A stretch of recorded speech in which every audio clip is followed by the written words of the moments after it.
All right, so this is my pulling tractor that my cousin and I slapped together. Ontario Vintage Tractor. Go check him out. He's full of knowledge and has lots of good shit to share. So what we have here is a 1953, maybe 54. I can't remember. Same shit, different pile. Speaking of shit piles, there's one there. Anywho's, basically, all we've done here is put some big fat girls on the back here, like any good old boy would do for traction. A couple of fat chicks in the back. And then what we've done is made a couple of weight brackets to add her up to what we need. So these tractors usually pull competitively in the 4,500 pound class, but we've done something different here.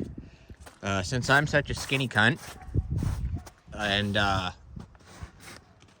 these tractors weigh down fairly easily, you can see there's a couple of parts missing.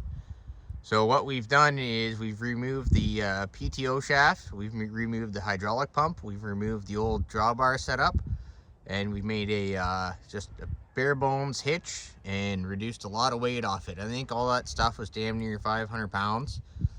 So if I take all that weight that we got off the front here on both sides with me on it, I think we're like 35-10 or something like that, depending on if I took a shit or not.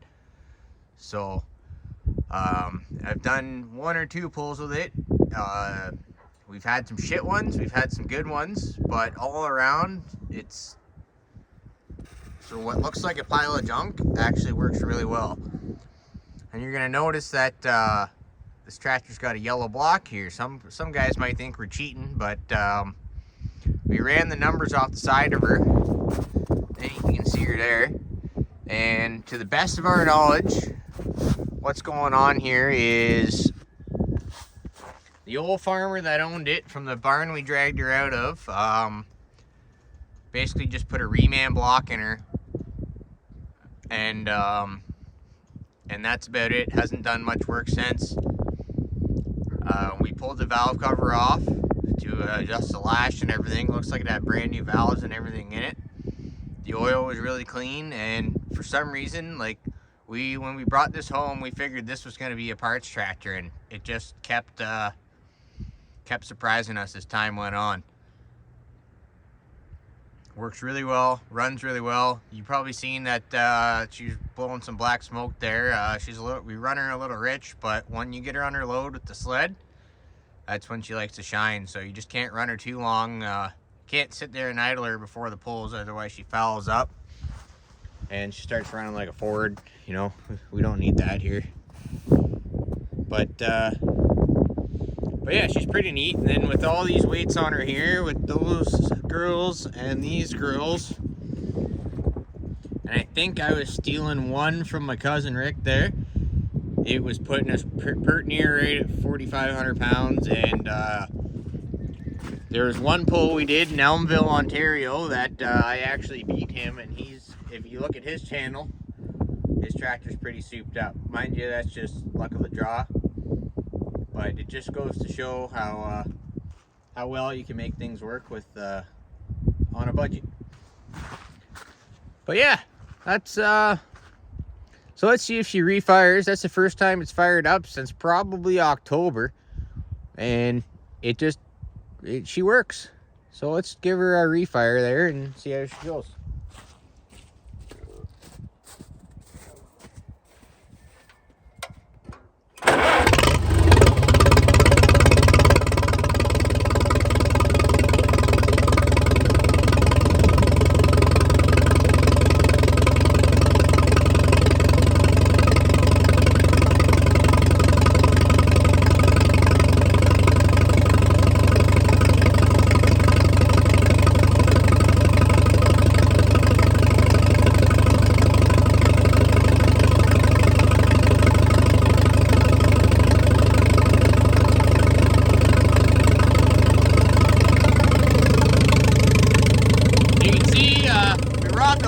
at some point in time and never put a back, but that's custom.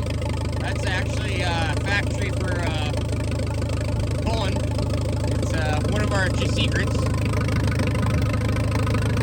And we've added 30 horsepower to the old air cleaner. You know, speed stickers, that counts.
But yeah, there she is, folks. All in all, she's a project.